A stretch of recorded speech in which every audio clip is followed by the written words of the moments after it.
नमस्कार, मैं रवीश कुमार। प्रधानमंत्री कार्यालय पीएमओ का ट्वीट आया है। मणिपुर पर नहीं आया है, बारिश पर आया है।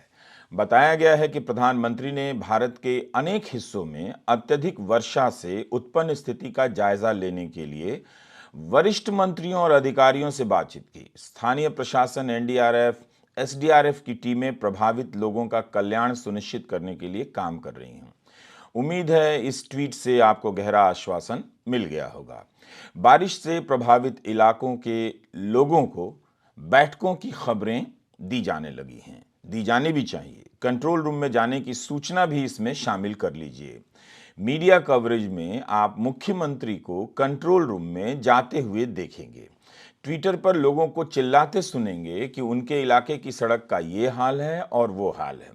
कभी ये सवाल कीजिएगा जरूर कि क्या सोशल मीडिया पर आने वाली आवाजें उस कंट्रोल रूम में भी आ रही होती हैं जिस वक्त मुख्यमंत्री होते हैं। वो भी ठीक से आपको नहीं बताया जाता है। 4 कंप्यूटर, 50 फोन की तस्वीर आपको दिखा दी जाती है कि मुख्यमंत्री कंट्रोल रूम का दौरा करने गए हैं, यानी बहुत गंभीर हैं।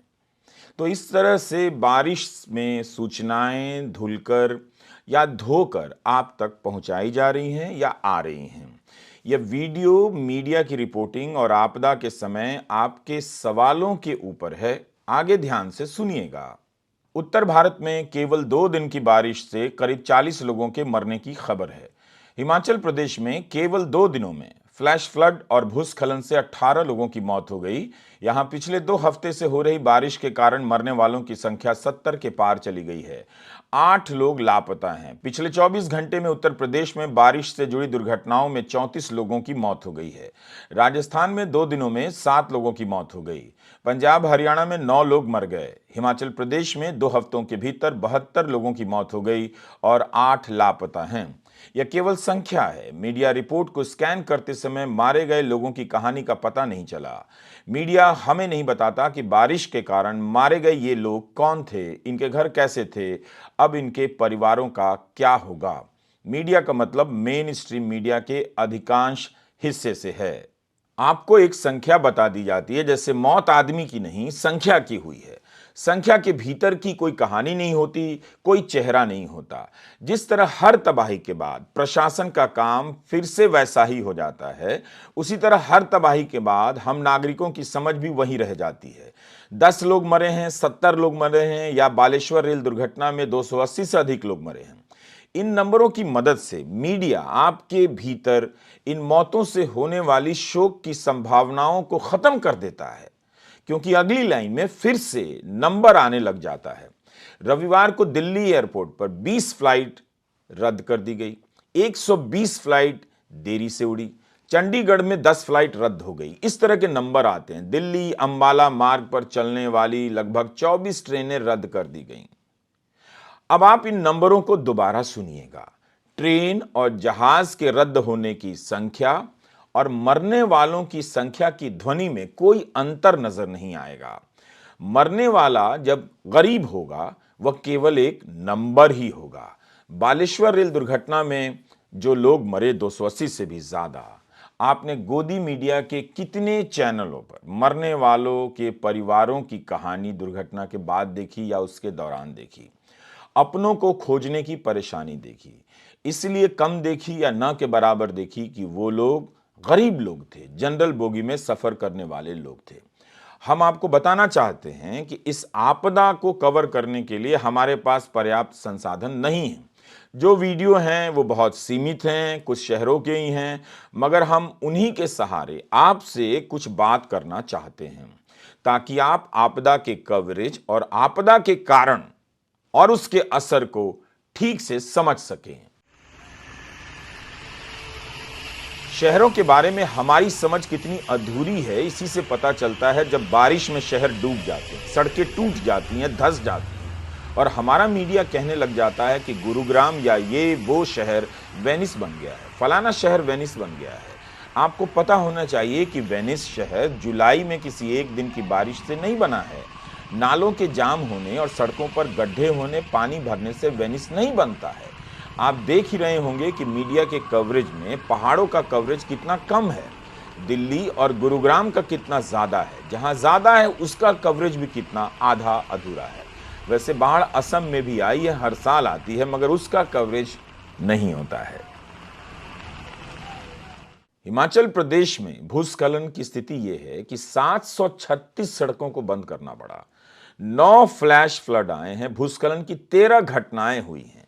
आप अगर पिछले साल की इसी राज्य की खबरों को सर्च करेंगे तो पता चलेगा कि प्राकृतिक आपदा भयावह होती जा रही है और हर साल होती जा रही है। इसमें इंसानों का ही ज्यादा योगदान है। प्रशासन की जिसकी बात करते हैं वो भी इंसानों का बना हुआ एक यूनिट है। तो बारिश का कहर बहुत व्यापक है, मगर उसकी रिपोर्टिंग 2-4 शहरों तक ही सीमित है। जो संवाददाता ग्राउंड रिपोर्टिंग के लिए दिल्ली या पास के शहरों में भेजे गए हैं वो केवल अपने घुटनों से पानी की गहराई नाप रहे हैं, समस्या की गहराई आपको नहीं बता रहे। नवंबर 2022 की खबर का जिक्र करना चाहता हूं। हरियाणा के मुख्यमंत्री का बयान था कि गुरुग्राम को स्मार्ट सिटी की सूची में नहीं रखा गया है क्योंकि राज्य सरकार इसे स्मार्टेस्ट बनाएगी। तब उन्होंने 141 करोड़ की कई योजनाओं की वहां घोषणा की थी और शिलान्यास और उद्घाटन वगैरह भी किया था। अव्वल तो जिन शहरों को स्मार्ट सिटी की सूची में रखा गया है उनका ही हाल देख लीजिए। लेकिन क्या गुरुग्राम स्मार्टेस्ट बन गया है? लोग ट्विटर पर लिख रहे हैं जो गुरुग्राम में रहते हैं कि सड़कों पर गड्ढे बन गए हैं, ट्रैफिक जाम में घंटों फंसे रहना पड़ता है, रहना ही पड़ेगा। उनका यह दुख पहाड़ के नीचे दबकर मर गए परिवारों से कितना ज्यादा है और कितना बड़ा करके दिखाया जा रहा है। फिर ये ट्विटर पर क्यों लिख रहे हैं? क्या इनका वो मीडिया नहीं आ रहा है इनके पास, इनके अपार्टमेंट में, जिस पर वो दिन रात एंटी मुस्लिम डिबेट को देखकर अपने भीतर गर्व का भाव भरा करते हैं? क्यों लिख रहे हैं ट्विटर पर गुरुग्राम के लोग?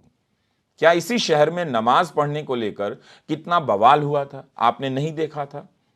लेकिन आप देख लीजिए कि यह शहर बारिश के बाद शहर को लेकर कितनी बार सड़क पर उतरता है, कितनी बार अपने सवालों को उठाता है। जरूर कुछ लोग करते रहते हैं, पर उन लोगों का भी गुरुग्राम में रहने वाले साधन संपन्न लोगों का हमेशा साथ नहीं मिलता है। तो ट्विटर पर अपना लिखते रहिए, जितना लिख सकते हैं लिखिए, क्योंकि ट्विटर पर जाम नहीं लगता है और जाम लगता है रोड पर, वहां जहां आप रहते हैं, जिसका नाम गुरुग्राम है या दिल्ली है या पंचकुला है या चंडीगढ़ है।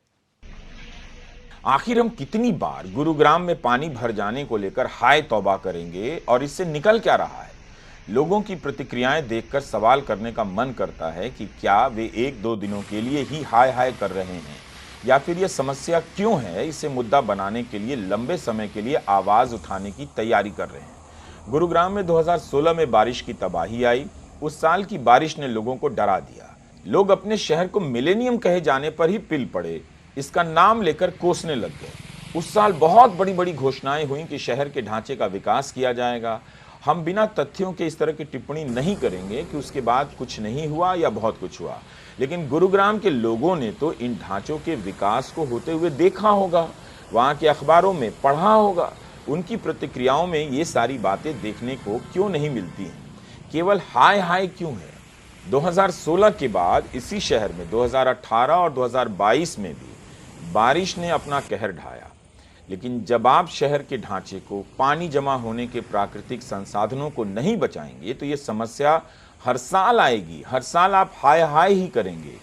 हमेशा याद रखिएगा 2015 में चेन्नई में बारिश के कारण कैसी बाढ़ आई थी। 1 मंजिला मकान तक डूब गए थे और उस बाढ़ में 280 से अधिक लोग मर गए थे। यह मत भूलिए कि मुंबई में बारिश के कारण जो बाढ़ आई थी उसमें 1000 से अधिक लोग मर गए थे। गोदी मीडिया साल भर एंटी मुस्लिम डिबेट में लगा रहता है। इन दिनों सवाल पूछ रहा है कि गुरुग्राम में प्रशासन है भी या नहीं, या है तो कहां गया। तो भाई आपने साल भर बारिश की तैयारी को लेकर प्रशासन की कितनी खबर ली कि वो क्या कर रहा है, सो रहा है या जाग रहा है? जो मीडिया मणिपुर जाकर ग्राउंड रिपोर्टिंग नहीं कर सकता है, उसके एंकर या रिपोर्टर गुरुग्राम जाकर क्रांतिकारी सवाल पूछ रहे हैं, और इस सवाल में भी बेईमानी है। प्रशासन को लेकर सवाल उठा रहे हैं, राज्य सरकार को लेकर नहीं। ज्यादातर संवाददाताओं की जुबान में मौसम का कहर है, प्रशासन की नाकामी या राज्य सरकार की लापरवाही नहीं। चलिए, अगर चैनलों को चिंता हुई है कि गुरुग्राम में पानी जमा है, सड़कों की स्थिति खराब है, तो यही सवाल गोदी मीडिया और ट्विटर पर प्रशासन को गरियाने वालों से कि क्या यह समस्या केवल प्रशासन की उदासीनता की है, नाकामी की है? क्या कभी आपने जानने की कोशिश की है कि जिस प्रशासन को लेकर आप क्रांतिकारी सवाल कर रहे हैं, उससे राज्य सरकार कितना बजट देती है, उस पैसे का किन किन मदों में किस तरह से इस्तेमाल होता है? क्या इन पत्रकारों को पता भी है कि गुरुग्राम की ज़रूरत के हिसाब से यहाँ के नगर प्रशासन में पर्याप्त कर्मचारी हैं भी या नहीं, या सबकी ड्यूटी पुलिस के जवान ही कर रहे हैं? पहले ये तो देख लीजिए कि लोग हैं भी या नहीं काम करने के लिए। जब लोग नहीं होंगे तो कहाँ से इस वक्त प्रशासन सड़कों पर उतरा हुआ दिखाई देगा? अगर पर्याप्त कर्मचारी हैं भी तो क्या इनके पास पर्याप्त उपकरण और संसाधन हैं? ये लोग क्या लेकर सड़क पर आ जाएंगे? किसके लिए आप चिल्ला रहे हैं?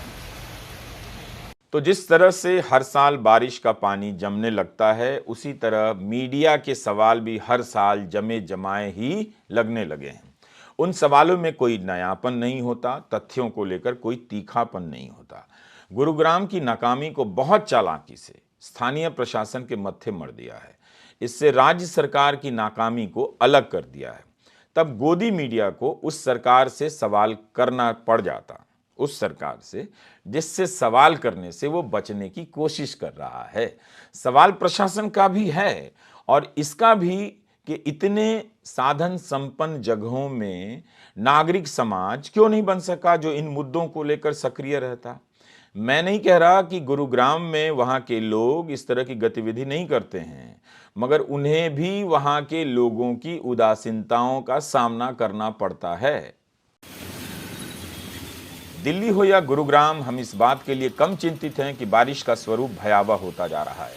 अचानक बारिश या अचानक तेज गर्मी की घटनाएं बढ़ने लग गई हैं। हम जलवायु परिवर्तन से जुड़े सवालों की तरफ जाना नहीं चाहते, केवल इसे नाली नल्ला की समस्या बनाकर 1-2 दिनों में निपटा देना चाहते हैं। मीडिया और सरकार इससे बच सकती है, मगर प्रकृति के प्रकोप पर इससे कोई फर्क नहीं पड़ता। अंत में आम जनता ही तबाह होती है, तबाह होगी।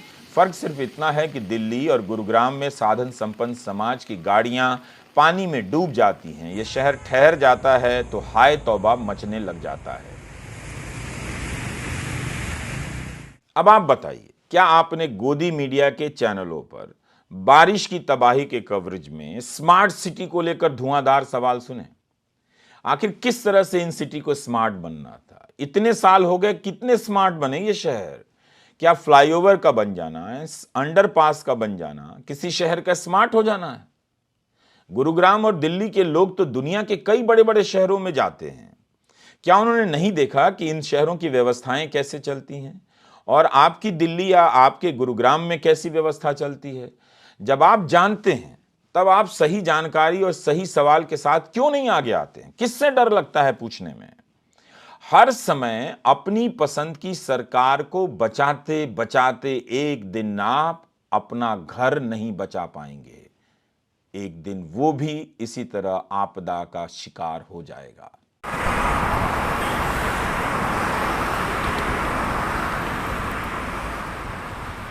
यमुना में ही देख लीजिए, बाढ़ की स्थिति पहली बार तो नहीं बनी, लेकिन इस यमुना के किनारे को कितना हड़प लिया गया, इस पर इसी शहर में कितनी बार डिबेट होती है।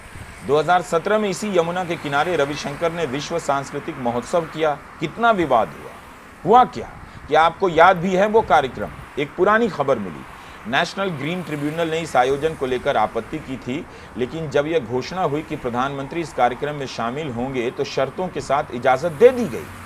ऐसे तो हम पर्यावरण और अपनी नदियों की चिंता करते हैं, अब तो उसकी बात ही नहीं होती। ऐसी खबरें मिली कि यमुना के किनारे अवैध रूप से क्रिकेट के कई मैदान बना दिए गए थे, डीडीए ने इन अतिक्रमणों को हटाया है। बताइए, जिस क्रिकेट के मैच को देखकर आप इंडिया इंडिया करते हैं, राष्ट्रवादी हो जाते हैं, उसे ही खेलने के लिए अवैध रूप से मैदान बना लेते हैं।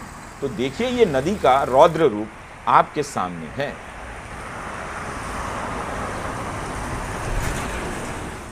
आप जो देख रहे हैं वो बारिश की तबाही नहीं है, आपकी उदासीनताओं की भी तबाही है। G20 के कारण इसी दिल्ली शहर में कितनी झुग्गियां उजाड़ दी गई, किसी को फर्क नहीं पड़ा। 18,000 परिवार बेघर हैं। अगर आप खबरों को सर्च करेंगे तो न्यूज लॉन्ड्री की इस पर एक रिपोर्ट मिल जाएगी। तो जिस जनता के लिए G20 की बैठक को उज्ज्वला योजना का प्रचार बना दिया गया है, उसी जनता को उजाड़ दिया गया। आपको याद है ना कि उज्ज्वला योजना का पोस्टर हर पेट्रोल पंप पर नजर आता था। जब सिलेंडर के दाम बढ़ गए तो पोस्टर गायब हो गया। वही हाल G20 का है। मिलेनियम सिटी के डूब जाने पर रोने वाले नागरिकों से पूछना चाहिए कि क्या वे इसका भी अफसोस करते हैं। G20 से पहले दिल्ली में बारिश ने अपनी बैठक कर ली है। जिन झुग्गियों में जाकर बीजेपी वोट लेती है, क्या बीजेपी ने उनके उजाड़ देने को लेकर कोई चिंता व्यक्त की है? एक्सप्रेस की यह खबर बताती है कि दिल्ली में पानी भर जाने की 200 शिकायतें आई हैं, 2 सड़कें धंस गई हैं और इन सड़कों का धंस जाना घटिया इंजीनियरिंग है या भ्रष्टाचार अलग से नहीं बताया जाता, बस इन्हें भ्रष्टाचार का रूप दे दिया जाता है। बीजेपी ने एमसीडी कमिश्नर को पत्र लिखा है कि कुछ इलाकों में कमजोर इमारतों का तत्काल सर्वेक्षण होना चाहिए, क्योंकि हाल के दिनों में बारिश के दौरान या उसके बाद घर ढह गए हैं। यह भी खबर छप रही है कि दिल्ली में अभी तक ड्रेनेज मास्टर प्लान नहीं है। 2011 में ही आईआईटी दिल्ली से करार हुआ था, लेकिन जब दिल्ली में ऐसी कोई योजना नहीं है तो बाकी शहरों को लेकर सवाल पूछने की क्या जरूरत रह जाती है। चंडीगढ़ में 50 घंटों में साल भर की बारिश का 40% बरस गया। इतना पानी एक साथ नीचे आया है। दिल्ली में भी 2 दिन में साल भर की बारिश का 34% बरसा है। उत्तराखंड में 13 जुलाई तक हाई अलर्ट जारी किया गया है। मोहाली, पंचकुला में बाढ़ का खतरा है। पंजाब और हरियाणा में सेना को अलर्ट पर रखा गया है। इस तरह की खबरें मीडिया में भरी हुई हैं। ऐसा लग रहा है कि युद्ध लड़ा जा रहा है। जो 2 दिन की तबाही आई है उसका मुकाबला किया जा रहा है, जो किया भी जाना चाहिए, लेकिन इसके आसपास उठने वाले सवालों और चुनौतियों को क्या ठीक से पेश किया जा रहा है, ये हमें पूछना चाहिए। आप तमिलनाडु की पिछले साल और इस साल की खबरों को निकाल कर देखिए, पता चलेगा कि बारिश के कारण कितनी बार स्कूल बंद किए गए हैं। पिछले साल नवंबर दिसंबर की बारिश में भी कई बार स्कूलों को बंद किया गया। इस साल फरवरी में भी और जून में भी स्कूलों को बंद किया गया। लेकिन अगर सरकार पूरे देश के स्तर पर बारिश के कारण, इस तरह के प्रकोपी बारिश के कारण जो स्कूल बंद किए जाते हैं, उनका डेटा अगर सामने रखती तो हमारे पास एक दूसरी तस्वीर होती। दिल्ली, पंजाब, हरियाणा, हिमाचल प्रदेश, उत्तराखंड, उत्तर प्रदेश के कुछ इलाकों में इस बार स्कूल बंद कर दिए गए। इस तरह से यह चक्र राज्य बदलता रहता है, मगर चलता ही रहता है। मगर हम आपसे क्यों उम्मीद करें कि आप स्कूल बंद होने से चिंतित हैं? क्या आपने चिंता की कि मणिपुर में 2 महीनों से बच्चों की पढ़ाई का क्या हुआ? बारिश के कारण केवल सड़कों पर पानी नहीं भरता है, और वो भी जिस पानी के भरने का कवरेज सबसे ज्यादा होता है, उन सड़कों का हाल बुरा ही रह जाता है। अगली बारिश में पता चल जाता है। उनका समाधान ना तो निकाला जाता है ना निकलता है। तो कुल मिलाकर हाल यह है कि बारिश तो कई जगहों पर है, मगर कवरेज 1-2 जगहों का ही है। जबकि इस मीडिया को आपके टैक्स के पैसे से सैकड़ों करोड़ रुपए के विज्ञापन दिए जाते हैं। ये आपके पैसे का विज्ञापन डकार जाता है और आपके इलाकों तक पहुंचने की क्षमताओं का विस्तार भी नहीं करता है। एक गोदी मीडिया का एंकर है, बल्कि अब तो कई एंकर हैं जो करदाताओं के पैसे को लेकर बहुत आक्रामक रहते हैं। टैक्स पेयर का पैसा ये कर दिया गया, वैसे बहाया जा रहा है, लेकिन खुद ये वो मीडिया है जो टैक्स पेयर का पैसा विज्ञापन के नाम पर हड़पता है, डकारता है, पत्रकारिता के नाम पर विज्ञापन लेता है और पत्रकारिता नहीं करता है। ऐसे फ्रॉड मीडिया से सावधान रहा कीजिए। ये एक दिन आपको उसी तरह से डुबा देगा जिस तरह से 1 या 2 दिन की बारिश में आपकी महंगी महंगी गाड़ियां सड़कों पर ही डूब जाती हैं। नमस्कार, मैं रविश कुमार।